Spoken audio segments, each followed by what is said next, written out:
గారు చేసిన ఒక పొరపాటు ఏంటంటే రెడ్డిలను మరింత బలవంతులుగా మార్చింది కేసీఆర్ బీఆర్ఎస్ పార్టీ ద్వారా. ఆ బలపడ్డ రెడ్డిలకు ఎట్లుంటుందంటే వాళ్ళ నాయకులు వాళ్ళని పుట్టుకొచ్చిన రోజు ఉన్న నాయకుడిని దండేసి వాళ్ళ నాయకుడిని వెంట పోతారు. ఇప్పుడు గదే జరుగుతుంది.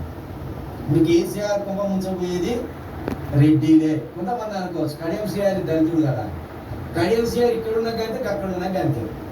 కడియం సీఆర్తో పోయేది ఏం లేదు. కడియం సీఆర్ మారితే ఒక్కడే మారుతాడు, 10 మందిని ఎంటబెట్టుకోబోడు. ఒక రెడ్డి మారితే ఆయనకున్న ఇన్ఫ్లుయెన్స్ ద్వారా, ఆయనకున్న డబ్బు ద్వారా ఇంకో 10 మందిని మారుస్తాడు. దానికి దీనికి చాలా తేడా ఉంటుంది. రెడ్డిలు పొలిటికల్ కింగ్ మేకర్స్. వాళ్ళు రాజకీయంగా పలుకుబడి ఉంటుంది, ఆర్థికంగా పలుకుబడి ఉంటుంది, ఊర్లలో పలుకుబడి ఉంటుంది. ఎందుకంటే భూమి ఎవరి చేతిలో ఉంటే వాడికి పలుకుబడి ఉన్నట్టు, డబ్బు ఎవరి చేతిలో ఉంటే వాడికి పలుకుబడి ఉన్నట్టు, వాడు రాజకీయాన్ని ఇన్ఫ్లుయెన్స్ చేస్తాడు. కాబట్టి రెడ్డిలు మారితే రాజకీయం మారుతా అంటే, ఎందుకంటే భూమి యావత్ వాళ్ళ చేతుల్లో ఉంది. ఎక్కువ శాతం భూమి తెలంగాణ వాళ్ళ చేతుల్లో ఉంది. కేసీఆర్ చేసిన పొరపాటు అదే.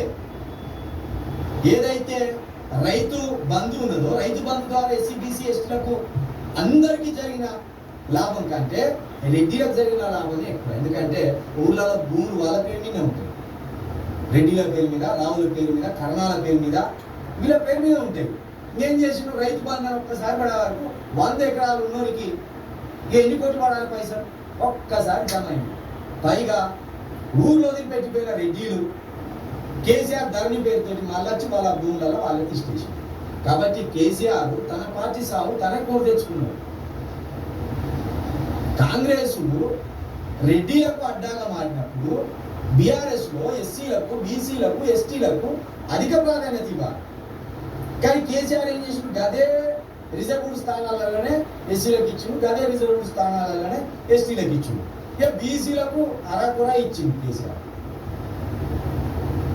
కొందరిని వేసిండు, కానీ ఎక్కువ శాతం రెడ్డిలకే అవకాశం ఇచ్చే వరకు ఆ బలిసిన రెడ్డి ఏం చేసిండు, స్వార్థపూరితమైన రెడ్డిలు ఏం చేసిండు, కేసీఆర్ని మళ్ళా రాజకీయంగా తన్ని మళ్ళా వాళ్ళ కాంగ్రెస్కు ఏదైతే రెడ్డిలు బలము మళ్ళీ కాంగ్రెస్లో పడ్డారు. ఇంకా ఇక్కడ ప్రధానంగా తెలుగుదేశం నుండి వచ్చిన వాళ్ళంతా మళ్ళీ వెళ్ళిపోతారు. ఊహించని పేరు ఉంటాయి. ఇప్పుడు వీళ్ళందరూ వచ్చి ఫోటో దిగులు కాబట్టి వీళ్ళు కేసీఆర్ తోటి ఉంటారు అనుకుంటే ఇది భ్రమపడ్డట్టేమో. దీంట్లో ఎవడెప్పుడు ఇక్కడ పేరు తెలియదు. ఏ దొంగన మార్చిన పని లేదు. కేసీఆర్ తోటి ఉన్న వాళ్ళ దాంట్లో హరీష్ రావు కూడా పోవచ్చు. అట్లుంటుంది రాజకీయం అంటే అట్లుంటుంది.